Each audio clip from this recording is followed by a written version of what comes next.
Trend for everybody. Now available at Parker's Kitchen. Live from Augusta, breaking news. Breaking news this evening, a judge has dismissed both lawsuits filed against the Columbia County Commissioners about the data center rezoning projects. Gregory Guido Jr. filed 2 petitions against Columbia County last month. Guido says in a video on Facebook he is looking into the appeal process. Thank you for joining us here on News 12 at 6 o'clock. We're also on streaming live on WRDW+. I'm Will Rio. You're Ethan Hunter now joining us live this evening after a car plowed through the Verizon on Robert C. Daniel Parkway, injuring one person. Ethan, what's the latest from the store? Yeah, well, I was able to speak with an employee right after it happened, just about 30 minutes after, and it was one of these front parking spaces here that I am standing where somebody was parked.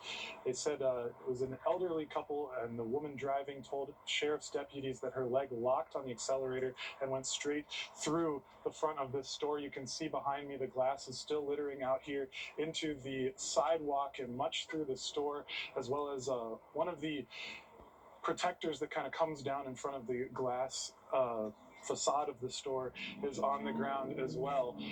I've seen a lot of customers driving up and asking if they're going to be open, if they can still get a phone. For right now, the answer is no. So if you were planning on coming in and changing that plan, today is not the day to do that.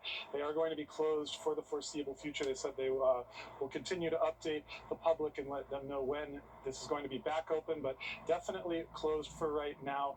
There is nobody seriously injured from this crash. They did say that one person was being checked out after the incident, but not anymore. They're all good. So no serious injuries from this, but definitely a very crazy scene here as the front of this Verizon now gone and the glass shattered on the ground.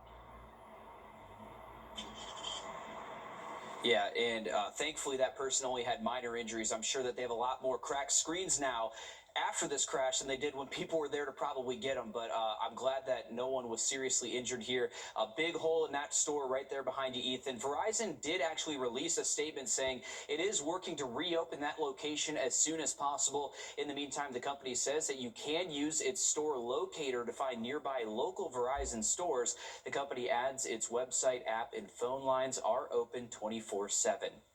Today marks the deadline for the acting executive director of